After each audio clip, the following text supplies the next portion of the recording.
Welcome everybody to our webinar with Six Marketing in OrbitalFire. And today we're really going to focus on manufacturing and the crosshairs, strategies to combat IP theft and cybercrime.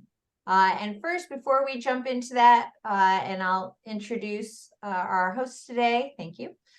Oh, no, we can, there we go, see? Got special effects and everything today.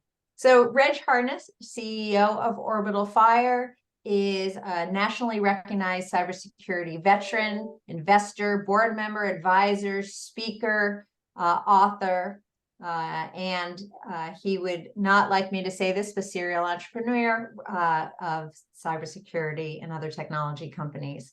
In addition, we've got Christopher Ryan, who's the CEO of Six Marketing, and with a career spanning over 25 years in marketing. His current company, Six Marketing, focuses on manufacturing, among other verticals, and really has a mission to revolutionize the traditional advertising agency by aligning marketing, sales, and technology to maximize growth. With that, I just want to say, if anybody has comments, please use the Q&A at the bottom of this webinar, at the bottom of your screen. You should see that. And we would love to answer any questions you have as we get started. Reg, would you like to kick this off? I would, thank you. Chris, thanks for being here. Thank you for the warm introduction. You know, we spend a lot of time today talking generally about cybersecurity, some of the issues that we face, you know, the trends that we're experiencing, whether it's ransomware or financial fraud.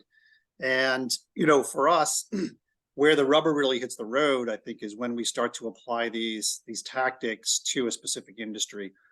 And because most industries have their own, well, maybe they don't have specific challenges. Maybe I take that back. But what they do have is different priorities. And so when you think about it, every organization has intellectual property and trade secrets, you know, stuff that they don't want leaking out, confidential information. But for manufacturers, it's completely different in terms of its priority, right? So when we think about a merchant having credit card information, or a healthcare, or, you know, a clinician having medical records, for manufacturers, the crown jewels truly are the blueprints of the gadget that they're building and selling.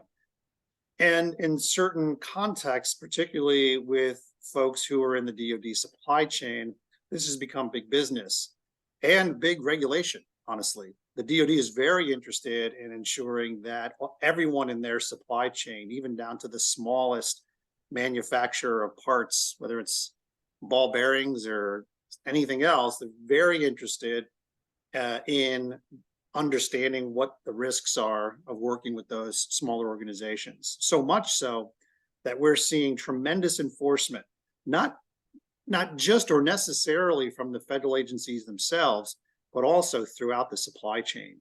So very commonly today, you know, the small manufacturers that we work with, certainly they understand that there are federal pressures to comply with certain standards. But where they are more concerned is whether or not they can bid on that next RFP or keep their best contractor or customer, because increasingly we're seeing cybersecurity requirements stack up in these legal agreements and contracts. So, you know, for manufacturers, we really focus here because this is probably their greatest risk. So I want to talk a little bit generally about cybersecurity and what's happening, particularly with manufacturers. But there are a few things, in my opinion, after spending a couple of decades in cybersecurity, that often get overlooked. And I'm glad Chris is here to talk about that, because little known secret that the US military spends 50% of its budget on communications and only 10% on actual ammunition. And that's because communications is truly a way to defend your organization if done right, or to create massive risk if not done well. So I'm going to lead up to a few of those things. But let's kind of jump in and set a couple of ground rules here and expectations, because today, when I and all small manufacturers, we basically live in the matrix. The world has become a collection of ones and zeros, and there's no avoiding that, and it's accelerating. Think about where we were just a few years ago in terms of the change in the amount of time that we spend connected to other devices, connected or working on the internet or creating content, ones and zeros. I mean, it's the exhaust from each one of us individually and also at the corporate level is really incalculable. Data has become ambient. And when you think that, the start of cybersecurity really begins with understanding what assets you have, it's become more difficult.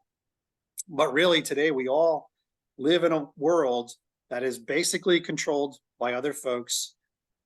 And it's unavoidable, but more importantly, it's indistinguishable from reality in some cases. And that includes the internet and other types of things. And certainly with the advent of AI and deep fakes and things like that, we have other issues to deal with. But for manufacturers, this has become an acute issue because there are countries, armies, nation states who are interested in supporting their GDP and promoting their own economy by stealing blueprints from small manufacturers or any manufacturer, bringing those products to market faster and less expensively because they don't incur the R&D costs, and then challenging those manufacturers that invented these devices in a way that can be very, very disrupting. And let's remember that most of those designs and devices, they start out as ones and zeros. And so the connectedness of things has become a real issue for manufacturers, just like it has for others. But what we've seen really is over the last probably 3 years, started around the pandemic, in my opinion. 2020 was an incredible year for cybersecurity in the sense that it went mainstream. And for us, it's affected every part of our life, including, what you pay for groceries, whether certain services are available. It's created hysteria in certain cases. If you remember the Colonial Pipeline issue, where gas lines and fuel pipelines were disrupted for days or weeks. And even in places where those pipelines were not providing fuel or supplying gas, there was still hysteria and people stacking up at gas stations. So it's really become a common household or business hold, I suppose, concept, and in a way that is really affecting small manufacturers, not just because, whether it's ransomware or financial fraud, but also their ability to execute on their mission requires that they have an understanding and possibly a proficiency in cybersecurity. And as I mentioned, increasingly we're seeing contracts and agreements and other requirements where if you want cyber insurance or you want to keep your best customer, you better have a cybersecurity program in place. But operationally, we're feeling these things on the ground because cybersecurity is having a direct impact on the things that we're trying to do with manufacturers, and their livelihood is directly connected to those cybersecurity programs. When we look at, so first of all, I'm not a big fan of statistics in cybersecurity, mostly because we don't do a good job of collecting data. Most people don't want to talk about their problems or their issues. And so we really sort of scratch the surface on data. But from what we can gather, we do know that cybersecurity and the losses from cybercrime are getting worse, and they're getting worse faster. So we may not have specifics, but we see the trends, right? Now, in this case, losses are stacking up. More and more small businesses, in particular small manufacturers, are affected because as the economies drive automation in cybersecurity, our adversaries have access to tools that make it faster and less expensive for them to go after smaller and smaller organizations. It used to be that they were after Lockheed Martin and Raytheon because those were big paydays if they could, get in. Now, with automation and really cybercrime as a service, which that's not a buzzword, it exists. Those economies and economics have really changed, and it's allowed our adversary to push cybercrime downstream into smaller organizations. So the bottom line is that we don't really know exactly what's happening to small manufacturers in terms of cybercrime, but we do know it's getting worse, and it's already a pandemic of its own. It's a global issue, and we're seeing this occurring more frequently and more severely over time.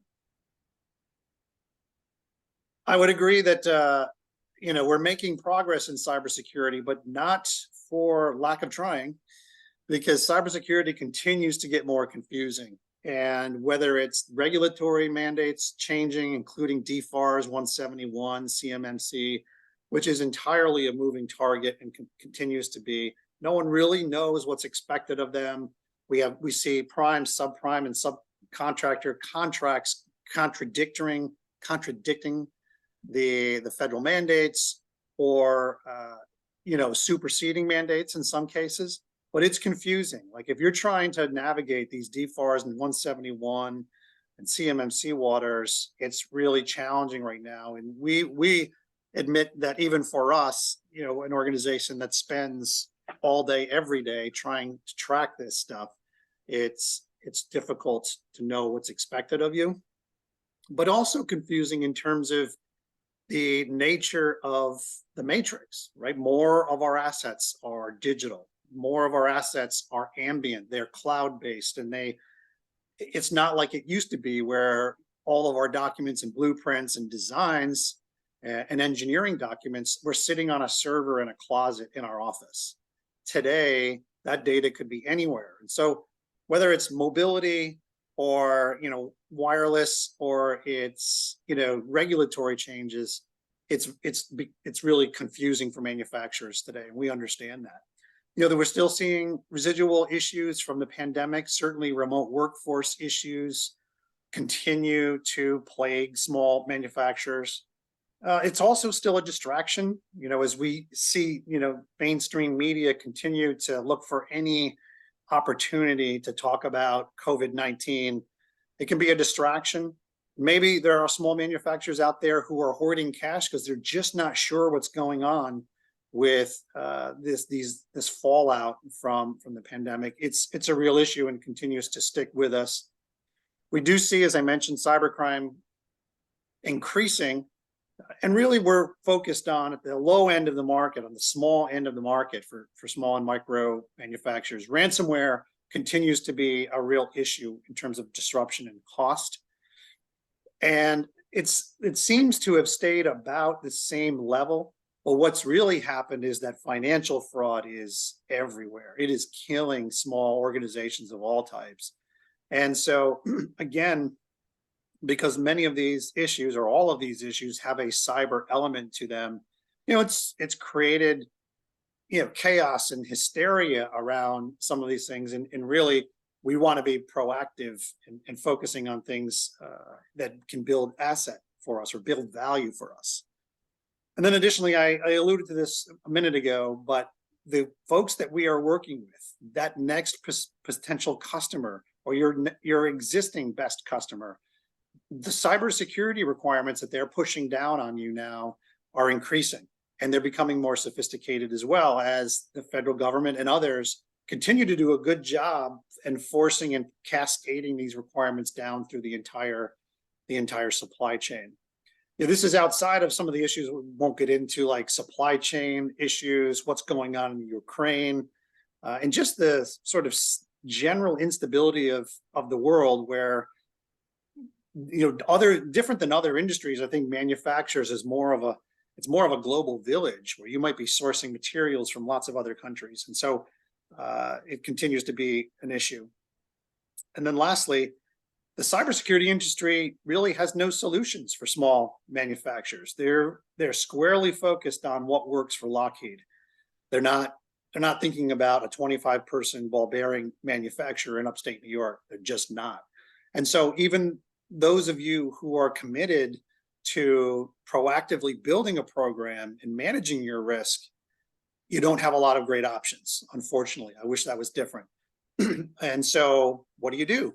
Well, Where you can focus is on some of the regulatory changes, right? These tend to be well communicated. It's certainly a moving target, but we know that these are changing. We're in the middle of a NIST 171 update. Obviously, DFARS is tied to 171. Some of the guidance that's coming out of the federal agencies is changing things as well. But certainly, CMMC has gone through major revisions over the last year or two. And where that ball lands is anyone's guess at the moment. What we do know is that there's a lot of confusion in terms of what's expected. And then also in terms of your contracts and bids, what is required for those specifically? Do they contradict? Where can you find some common ground? And, it's not getting any easier for small manufacturers, that's for sure. So that's kind of where we are. And I don't want to be a doom and gloom. I'm actually a hopeful, and I have a very positive outlook in terms of where manufacturers can go with cybersecurity. I feel like most of the solutions really just require some hard work and commitment, not necessarily, any fancy gadgets or flux capacitors. This is really about committing to the process and doing the work, as are most things in life. But let's talk a few things about some specifics around what you can do to protect your IP and avoid some of these cybercrime issues. The first is focus on defensibility. Imagine that you have been compromised, small manufacturer, your blueprints have clearly been stolen or ransomed or otherwise accessed in an unauthorized manner. That's a bad day. But an even worse day is when you are not in a defensible position after that incident. So one of the things that we really counsel our customers on is defensibility, which means if a third party asks you what you're doing about cybersecurity, well, when you tell them, they better be happy with the answer. They better think, okay, that's adequate and reasonable for this organization, and I'm willing to keep working with them. Or they can bid on that contract or whatever it is. Being in a defensible position has become critically important for small organizations because compliance is really difficult to achieve, and avoiding all ransomware or other cybercrime is nearly impossible. So defensibility gives us a good place to start. But certainly there are other things, including this, which is resilience, because most shop floors, devices, SCADA, whatever your manufacturing process looks like, most of those things are connected in one way or another to the internet, but they're certainly connected to people. And so the yang to the defensive position yin is resilience. And what this means is when you experience undesirable computer stuff, cybercrime, ransomware, financial fraud, doesn't matter. You need to be in a position where you can minimize disruption, particularly on your shop floor, or your manufacturing process, and then also minimize losses, damage, reputational issues, which we'll talk about here momentarily. And so resilience is about taking a hard punch and getting back to business as quickly as possible. If your program supports both of these end ultimate goals, you're in a good place. This is where you should be focusing your program and your investments in cybersecurity, defensibility and/or resilience. When it comes to your program, let's say you've aligned with NIST 171. I think that's probably the most common framework today. If let's say you've aligned with 171, keep in mind that while the framework is really focused on CUI, you want to make sure you understand the inventory of your crown jewels, like what makes you special and what are these trade secrets and intellectual property secrets and things like that. Because as you look to implementing controls and across the cybersecurity spectrum, you really want to make sure you can answer the question, are these protecting my trade secrets, my crown jewels? And sometimes that's not easy, particularly if you don't have a good asset inventory with classification and some of the more sophisticated things. But also, a lot of the solutions that exist today are more general applications. They're not focused on, protecting those really critical assets. But you as an implementer and someone responsible for the program should be thinking about, how does this next investment in cybersecurity reduce risk to my intellectual property? That's really important, because you could do a lot of things in cyber. Some of them will produce very little return, and some are massive, and I would say almost mandatory, particularly for manufacturers.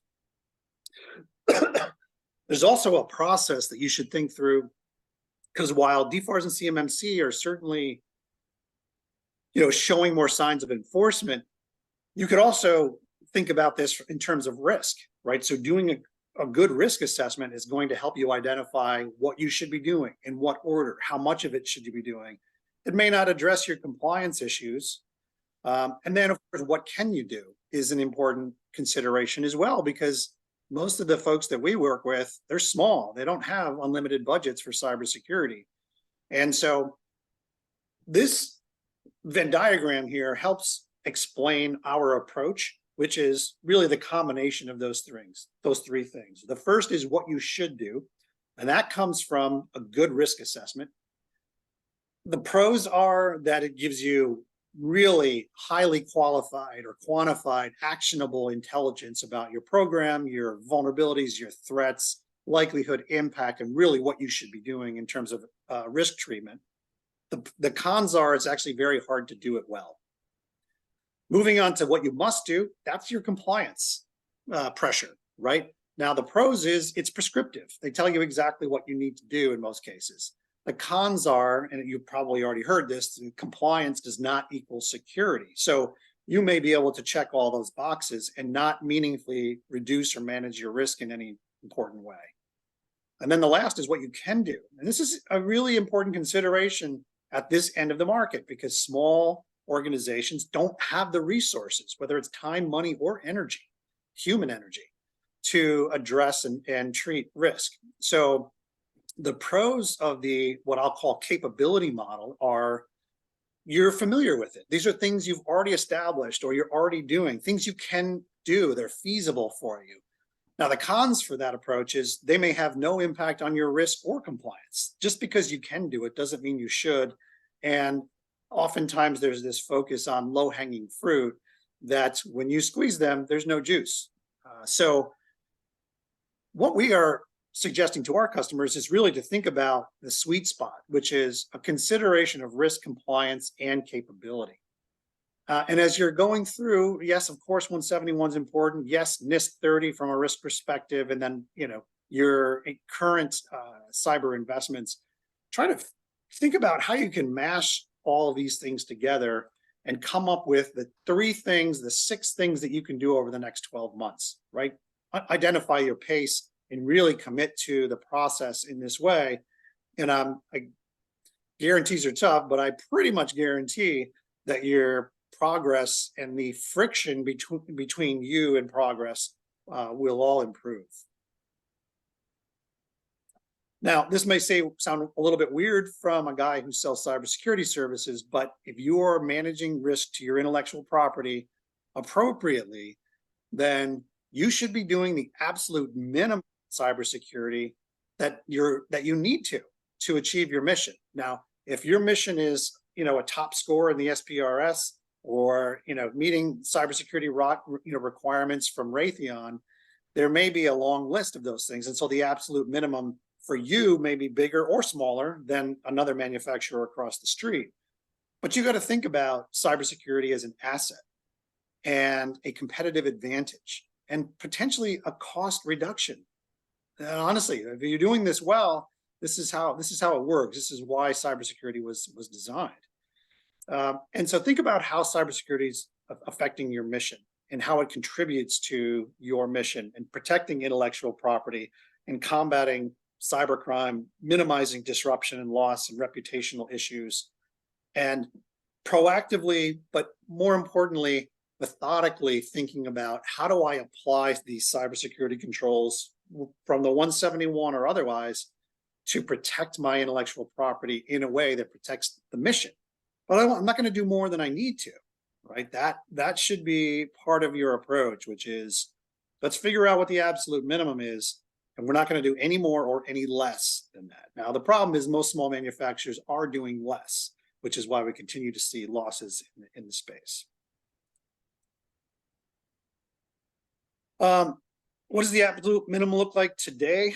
First, manage your DFARS, your CMMC, your compliance program. If you're not in the DoD supply chain, it's probably a good idea to adopt 171 anyway, because it's a great framework from our perspective. But also, if you end up having the DoD or ending up connected to them in some way, you're gonna face those requirements at some point anyway. So understand your compliance, have a program, continuous improvement. Obviously, workforce security, right? Incidents do tend to start or end with people. And, I tell everyone that every cyber risk comes down to a human being. Now, that's not to say that every issue in cybersecurity starts with someone clicking a link in an email, right? I think the industry has done a misservice for you, because telling people not to click links in email is dumb, actually. That's why the internet and email were invented, to send and click links. But you do need to understand the behaviors of your workforce, and you need to have a program in place where you're training, educating, and testing them on the expectations you have of them, including handling intellectual property and CUI. What can be, what information can be sent via email, or are you allowing flash drives?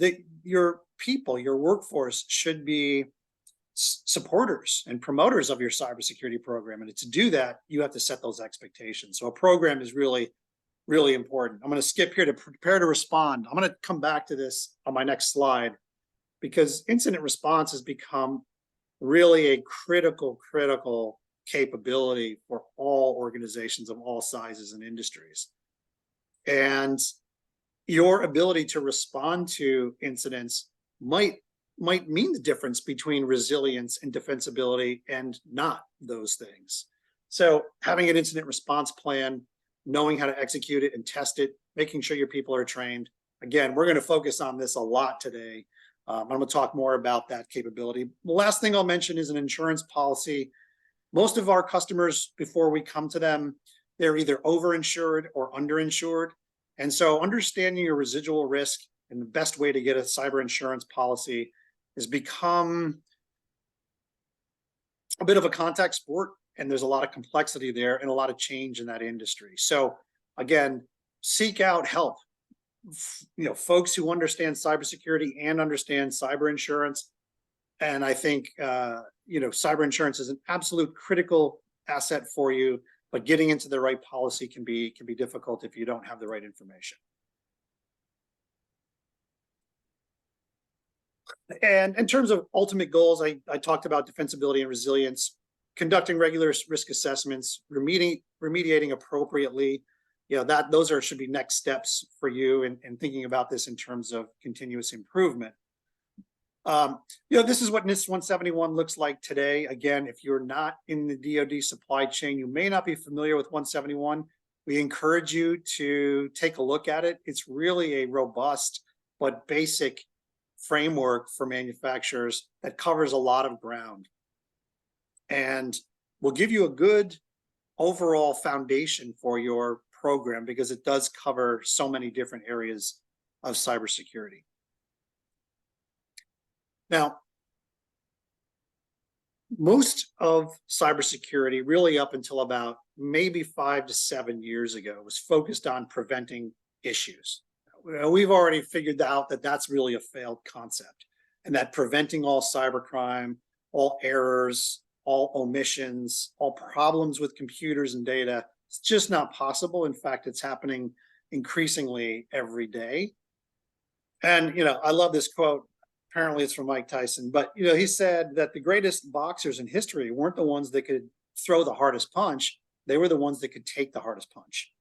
And so your cybersecurity program and your incident response capability, that's what that's built to do, is help you minimize, and back to resilience, help you minimize disruption, minimize financial loss, reputational damage, regulatory scrutiny and penalty, whatever it is that, maybe the consequence of you facing an incident, lost customers, lost revenue, the list goes on. Your ability to respond has become paramount. Now, there's a few components here that are really important. The first is having a plan, right? And so playbooks for let's say the top 3, top 5 incidents that you're most likely to encounter today. For small manufacturers, it's ransomware and financial fraud. And I would argue that you're far more likely to experience financial fraud than you are ransomware today, although both are pandemics in their own right. You should have a plan on what are you doing to first of all detect, but then also respond and recover from those issues. The second would be a workforce, right? An incident response team that is trained on the plan, who understand their expectations, understand their roles and responsibilities, understand the goals of response. Because again, as this continues to impact more and more small manufacturers, the disruption locally grows, but globally, if you think throughout the supply chain, because you're connected to lots of other manufacturers. And so your ability to meet your own deadlines and, output and mission is awfully dependent on other manufacturers and other parties. So you're hoping that they have a response capability as well.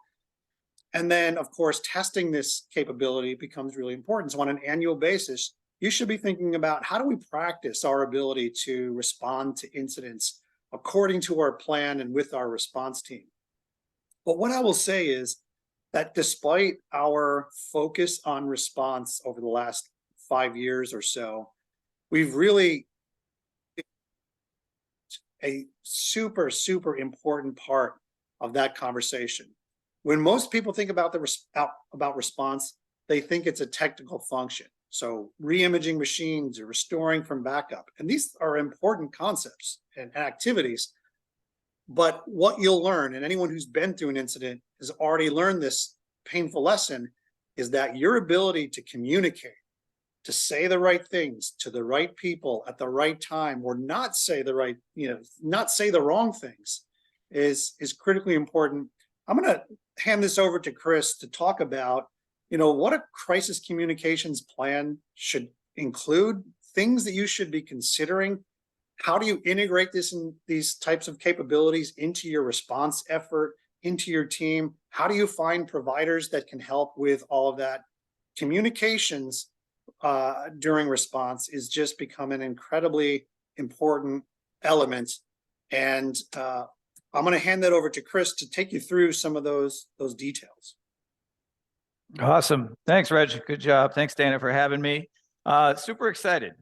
It's communication strategies is what we're going to be talking about today. I'm going to give you some best practices, some takeaways, some tips, things of that.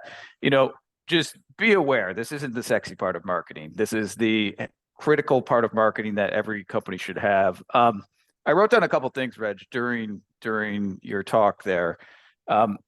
Having the ability to go on defense and defensibility, obviously that's very important. I think what I'm going to go on the other side of things. Having a crisis communication plan is going to be able to put you on the offense, and there's huge benefits to doing that, from communicating to stakeholders, to everybody that could be impacted by your IP theft or your cybercrime. So essentially, again, playing off your slides, Reg, I think this is what happens after you get punched, and make sure that you have the training and the methods in place that you know what to do. Again, that wasn't part of the slide deck. I just thought I'd throw that in. So the big question is, and this is pretty baseline, but what is the why? Like, what is the why of why you should have a crisis communication plan? So next slide, Reg, if you don't mind. This is going to be a pretty familiar slide, right? We've all seen Jurassic Park probably 1,000 times, right? To me, this is probably the best example of IP theft above everything else. If they steal the formula of what the DNA of the dinosaurs are, they literally could run the company and throw in everything else that happened. But from a high level, you guys know this already. You lose brand reputation. Relationships are damaged. You lose trust. You potentially, obviously, could lose business. You could lose investments. All of these scenarios that you can possibly think of, the worst of the worst. There's a combative strategy that you can put into place to try to mitigate any problems there. The big scary thing when it comes to IP theft, and this is more Reg's world than mine, is you really could go out of business. If you have some proprietary process and somebody steals it overseas or something of that nature, what do you do if somebody's coming out and to Reg's point, saving the R&D costs and manufacturing at a tenth of the price? A crisis communication plan is key. Having a plan is number one. So the very first thing that we want to do, and that's on the next slide, Reg, and you teed this up for us perfectly for me, Reg, is having a plan is essential. I would say you had it in the absolute minimum, Reg. I think you have a different response plan than we have. But what we see, and I don't want to go out on stats either, but I would say 90% of the responses that we see in the world, doesn't matter if it's a massive company or if it's a smaller manufacturing organization, is reactive. We just got hacked. We need to come up with something really quickly. We start throwing this out to the ether to all channels. Maybe we should put this on social media. Maybe we should do a press release. It seems to be a bit of a panic, right? Something happened. We need to get in front of people. We're not really sure how to do so. The goal here, obviously, is to be proactive. You heard that over and over again through Reg's presentation. I'm going to say the same thing. It very much echoes here. But being reactive is never helpful. Reg and I were talking about this before we had this webinar. And I think, Reg, you quoted a few different examples of people that just kept changing the reaction, right? I'm going to put this out and then something changes and I'm going to put this out. If you have a playbook, which is going to be what the plan is, essentially, you're going to know how to respond and what to respond. And then if a curveball gets thrown to you, you essentially have the parameters on what you can do and what you should do. But it affords you the ability to make decisions that are maybe unforeseen when you have a Rolodex of responses for everything that is likely to be seen. So again, irreparable damage can be mitigated, we'll call this, with building a plan. Again, a lot of this is going to be repeat from Reg, what you said, but understanding what your most valuable intellectual property is, and that's kind of a weird statement because arguably everything in the IP world is your most important. What we see with our manufacturers is if you have a secret sauce process and that's taken and that's a business ender, having a response plan that is insanely robust is essential and critical to move forward. Now, if you look at, maybe I don't want to say this is lesser because I don't want to discount the importance of this, but let's say you're making a part for someone and you're manufacturing a part for someone else and it's their intellectual property. If that gets stolen, it's a different response plan completely than business enders. Certainly you could lose a client. Certainly it's understanding the risk. Certainly you could lose trust and reputation, everything else. But just understanding the severity of this, because from a resource management side of things, you can't have the best of the best of the best for every certain scenario. But what I would recommend is creating a plan that gives you a matrix. So if we start to think about a spreadsheet, if you start to prioritize the most impactful IP in your organization to potentially the least impactful, that'll give us a framework on where we need to go from a response plan. Obviously trade secrets, I think what you call them, Reg, the crown jewels, having those types of responses.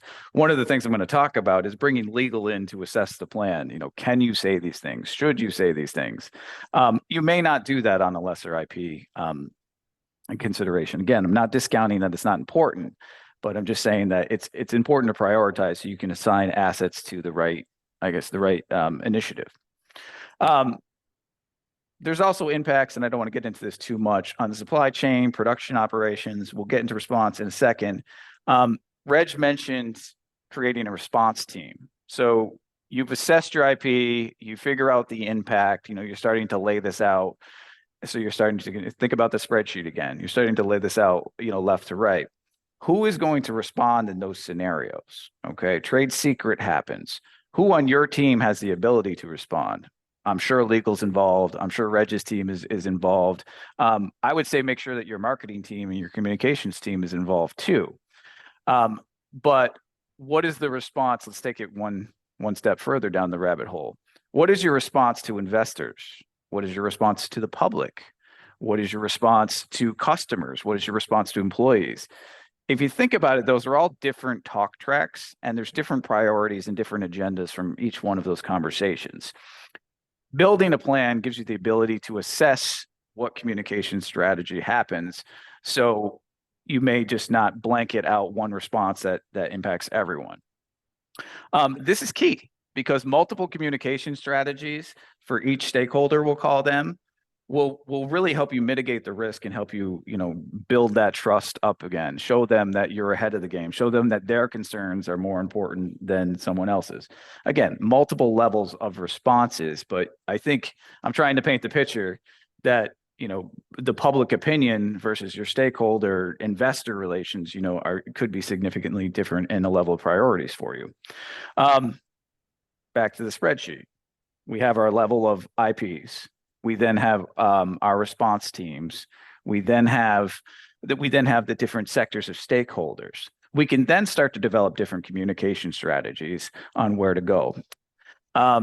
There's a couple other tidbits that I think I should mention before we go directly to response. I think everybody knows we should probably have a plan. Even the people that don't have plans, the massive companies, I think everybody would agree. My suggestion is to make it a priority.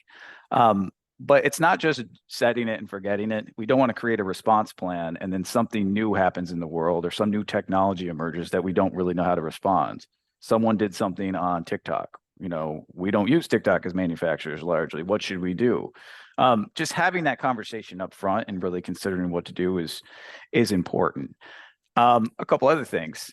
The plan, other than being just updated, needs to be reviewed at regular intervals. So whether that's quarterly, annually, whatever it looks like from your organization, Reg is likely going to give you a heads up on something new emerging or some new hack out there that just happened.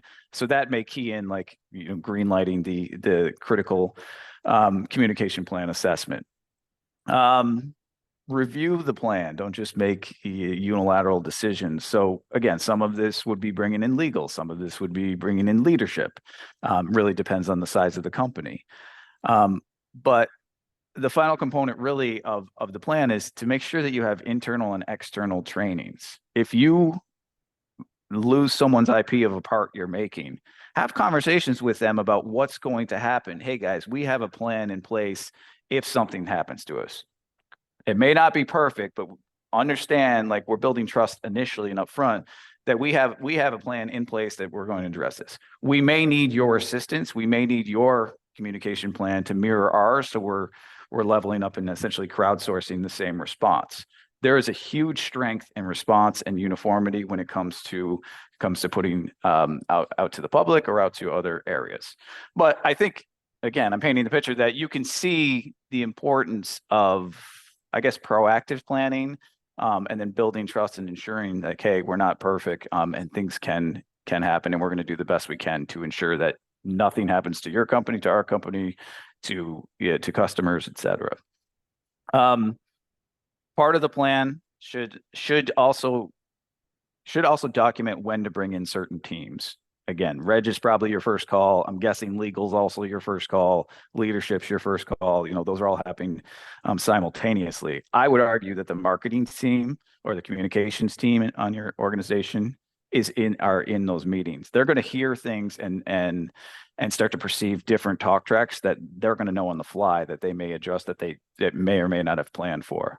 I would also leverage a communications team to look at their tools. We monitor everything. We monitor social listening. We monitor different things that are happening. So I guess a preemptive attack is sometimes we can see certain trends of certain topics happening. Look at what happened in Las Vegas, right? All of the casinos got hit at once. If there's some sort of chatter, on the dark net or something, there's tools that we have in place that we can start to monitor some of those conversations. Again, is it likely that we're going to be able to tell Reg's team immediately? No, but if we have, one microsecond of advance notice that a hack is coming, all teams can be ready to go. And then part of that plan, I just want to back up finally, I keep going back to the plan stage, I want you to assign different tactics, and your marketing team can help you with this. So when we look at tactics, I mentioned social media. I mentioned press releases. I mentioned things like email. Depending on your stakeholder, they may live in different worlds and be responsive to different forms of technology. So obviously investors, things of that nature, customers, you're going to pick up the phone right away. If it's the public you're concerned about, social media is not enough. It really isn't. Algorithms are playing against you in that world. You really want to be able to have a legitimate communication tactical strategy so that you're hitting them as much as humanly possible within your resources and your operating and best practices. This is something that, again, your marketing team, internal, external, can help you with. A lot of this data, a lot of these algorithms, like we know that we work with these types of things every single day, but we're going to be able to craft a strategy, us or another company, and just says, hey, here's the critical absolute minimum. Have a press release, do social media, email your clients, continue to do that. But getting to respond, like when we start to respond, timing is critical. The faster you can get out an appropriate message, the better your opinion, stakeholder opinion is going to be. Having a plan will do that. When we see reactive responses, they do not have a plan. They're throwing things out and they're hoping that there isn't damage. Now, if you take one thing away from anything I say today, if you have the response plan in place, you can control the narrative or do your best to control the narrative. When you control the narrative, then you can invite people to go to your channels, come to us first. We're going to be first and foremost releasing information. As soon as something's released out into the world, you know what happens. Fake news, different posts, things happen. The narrative changes very, very quickly. If you're ahead of it and you have a plan in place and you can control the narrative, as best as possible, it's going to help you mitigate all of those factors that I mentioned. Be fair, be transparent, be honest about what's happening. Lots of people don't like to pull the curtain back. They just like to kind of sugarcoat it because they're worried about their brand reputation. I haven't seen anything just in marketing in general is when people try to move the target a little bit and not tell you the whole truth, there's huge damages. I've seen businesses close, not in the IP theft world, but I've seen businesses close because they try to subvert what's actually happening. Open, honest communication, share what you can, tell them what you can't share, potentially why. And then really, you want to start rebuilding trust over and over again. But I do want to be cognizant that you're not going to be able to control the entire narrative. But if you're ahead of it, like I said earlier, then you will be able to direct the narrative. Maybe that's a better way to say it. During the same time, your marketing team is going to likely build long-term strategies in place. If you lost business, or if you lost trust, or if you lost brand reputation, work with the marketing team to be able to develop, okay, this happened. What are the long-term strategies on how to build trust back? So it's really not just having a response plan only when something happens during an incident. It's about what do we do after? And that's when we start to get to evaluate. When you start to evaluate your response plan, you start to get to, it's the next slide, Reg, but I don't think it matters that much. When you get to responding, how did the plan work, right? We're not perfect. I said that, we're trying to do everything humanly possible to come up with every scenario possible that could help in this world. And we all know these hackers are pretty advanced, right? You have better things to do than really try to figure out every scenario possible. But what worked, what didn't, what did we learn? And let's make sure that we document all of the lessons we learned. Let's document the areas that we need for improvement. Let's update policies and procedures. Let's review with leadership and legal. This is a very organic, growing communication strategy. Like I said, don't set it and forget it. And then I think training is always key. Reg, you mentioned earlier that training your people and clients to understand what the improvements are, how you're going to react, especially if there's a damaged incident that happened. Guys, this is never going to happen again, and here's why this is never going to happen again. In the manufacturing world, you're dealing with a lot of engineers, you're dealing with a lot of people who like data and very, very specific responses. If you can give them that, that's going to go a long way to help you build trust. And then I think, just to really sum it up, if you build a plan, have a response plan in place, and be open and honest that you're not going to have every single answer and just continually improve that plan, you have a good model in place from a crisis communication strategy. Again, there's a lot there. Happy to answer questions. But that's about it, Reg. Awesome. Thanks, Chris.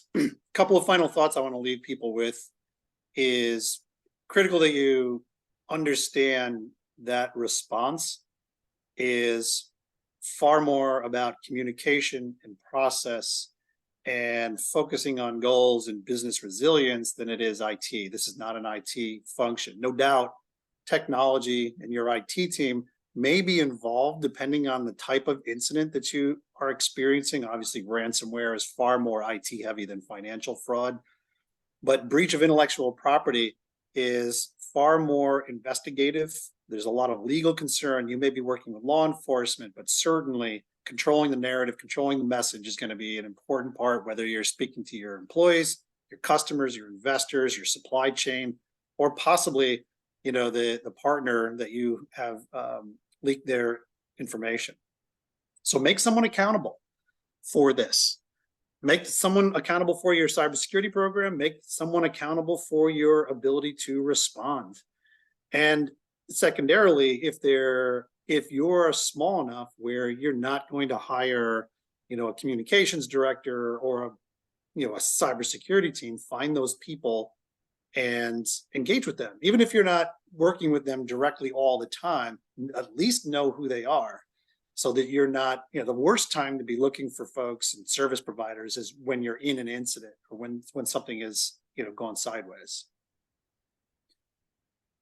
Whether it's, building a response plan, working on 171 compliance, or your crisis communication strategy, it's all about continuous improvement. Capture these moments where you have an ability to assess how you performed. Ideally, you would do that proactively and in a controlled, safe manner, like through a tabletop. But even during an incident, the reason that we have a lessons learned or a post-incident phase is because there's so much that we're learning during these process. And with communications, it's no different. It's really, the best time to be sitting around saying, okay, what did we do well? What did we not do well? Where should we improve? And how do we document all of that? Again, continuous improvement is a big part of this. And then, because we get the question all the time, how much should I budget for these types of things? The best answer I have is think about it in terms of what you wish you spent to either partially or completely avoid the situation in the first place, or what you wish you spent to help you protect your brand, your reputation, maximize defensibility, maximize resilience. One thing I would say is a hard recommendation is don't make cybersecurity and crisis communications part of your IT budget. That's pretty much the worst place. Cybersecurity is not an IT function, and obviously neither is marketing and communication. So make sure you've thought about what is it worth it to us to develop a capability such that whether I'm demonstrating compliance with 171 and DFARS or facing third-party customer scrutiny after an incident, that you have done, there's no regrets, that you're not looking back saying, oh man, I wish I spent more time thinking about this, or I should have invested in this area. Now's the time to do it. Cybercrime and these issues are not going away. We're all vulnerable and susceptible to these things. And as we've seen, while we may not know exactly how much worse it's getting, we know it's getting worse. So thank you, Chris, for being here and being a great partner on this. If anyone has any questions, I'm going to hand it back to you, Dana, to talk through questions and next steps. But I appreciate everyone's time today. Thanks for having me, guys.